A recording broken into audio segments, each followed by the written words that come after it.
PSOne. Well, Christmas is over. The decorations have been put out and classes have started again.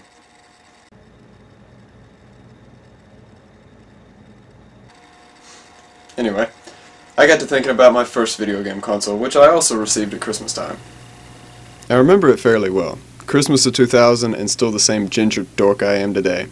I'd been asking for a console for years, which explains the look on my face when I finally got one. Trouble is, my grandparents' TV didn't have RCA connection, so I had to wait until we drove the couple hours home to actually play it. And this, my first console, the PSOne. It's a tiny little thing. I mean, look, I can palm my hand over it. I remember one of the advertising gimmicks was drop the backpack and grab a fanny pack. Yeah, fanny packs were never cool. Anyway, when you compare it to the PlayStation, you see it's much smaller. Both of these are usually referred to now as the PSX to avoid confusion with the PS2, 3, 4, and whatever they come out with next. On the back, you have your AV port and your external power supply jack. The controller was also custom to the PSOne. It even says PSOne and has a matching color scheme. And for some reason, the cord has got a rounded plug instead of a squared off one. Along with my PlayStation, I received these two games. Both of them racing. We have Need for Speed Portia Unleashed and Killer Loop.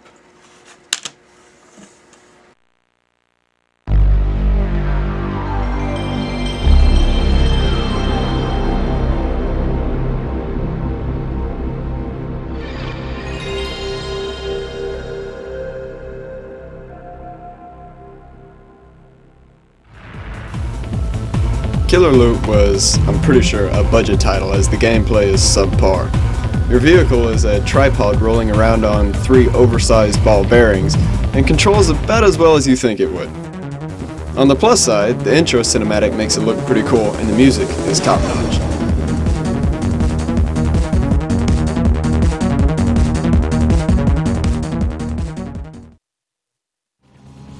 Portia Unleashed was a lot better game.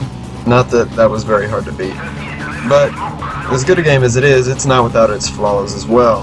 The cars kind of look like they're floating above the ground, graphical glitches are everywhere, and the physics can be, well, questionable to be sure.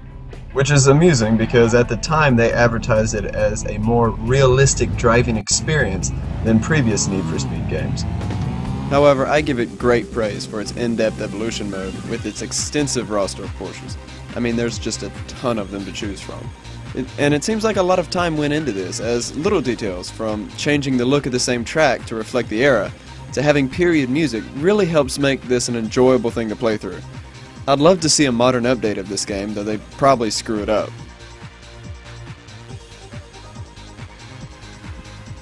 But before they made Portia Unleashed, EA made Need for Speed High Stakes, which is one of my absolute favorite games. I remember lusting over it after renting it once. And this was before I knew about buying used games, so I was delighted to see a Greatest Hits re-release. The music, the dark theme of the menus and loading screens, it all seemed to exude sort of a high-tech feel. For the 90s at least. However, going back to play it again, the frame rate definitely seems to suffer at times. Again though, little details show that they at least tried. I mean, you can turn your turn signals on. Why is that cool? I mean, I really don't know, but I was really fascinated by it. And, on the plus side, you can turn your four-ways on, so that means when you do donuts in the middle of the road, it's all legal, right?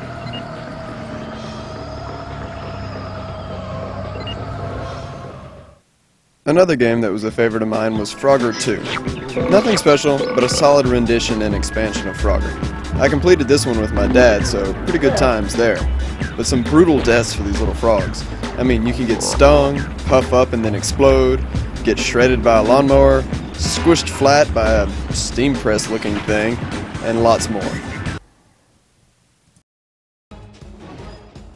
One of my absolute favorite games, not only for the PlayStation, but of all games, is Star Wars Demolition. Jabba's hosting a tournament to the death between members of the Star Wars underworld. It featured new characters with backstories to play, along with some previously existing well-known characters, and a few that are a little more obscure. With battlegrounds ranging from Tatooine to the Death Star, it's just a blast, pun intended. If the intro doesn't get you hyped to play, then I don't know what will. I know it's basically a remake of Vigilante 8, I mean heck, it's even made by the same people and it says so on the cover, but that doesn't keep it from being a great game. As I said before, this is basically a remake of Vigilante 8, and it's a very well done remake, even though the core gameplay is still exactly the same. And for those of you that don't know, Vigilante 8, and Star Wars Demolition by extension, is a vehicular combat game, meaning you take your vehicle, you're dropped into an arena, so to speak, and you shoot other vehicles, be it with the weapons that are already on your vehicle, or those that you pick up throughout the stage. Each vehicle has its own specialty weapon, along with different traits and skills. For example, the tank I'm playing here is very tough, but it's slow and it's a large target to hit. Whereas other vehicles are much smaller, but they take a lot less damage before they blow up. You have shields located in the blue on the top, hull integrity, which is green on the bottom, and then in the middle, that red bar is your weapons charge. As you go through the arena, you'll find places to recharge these energies, and basically it's a fight to the death. The last man standing wins. There are a few other variations to the game that they threw in as kind of little bonus games, but this is the core element of the game.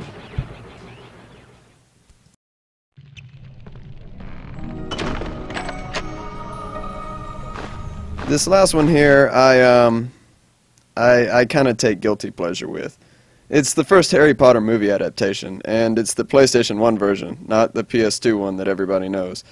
I was a fan of the books at the time, and from what I can remember, the game came out before the movie did. So I rented this sucker and felt drawn into the world. I know movie tie-ins have a reputation for being pretty bad, and this one is probably no different, but I really enjoy it for some reason. Its gameplay is relatively simple, its objectives are straightforward, but I don't know how to explain it. It's got some sort of atmosphere about the game that I just love. I felt like I was exploring Hogwarts back then, and I still feel the same way now. As always, thanks for watching. I hope you enjoyed it, and if you get some time, go check out my blog, DustyConsoles, at DustyConsoles.wordpress.com. I post these videos there, and I also write some stuff, so hopefully you guys will like it.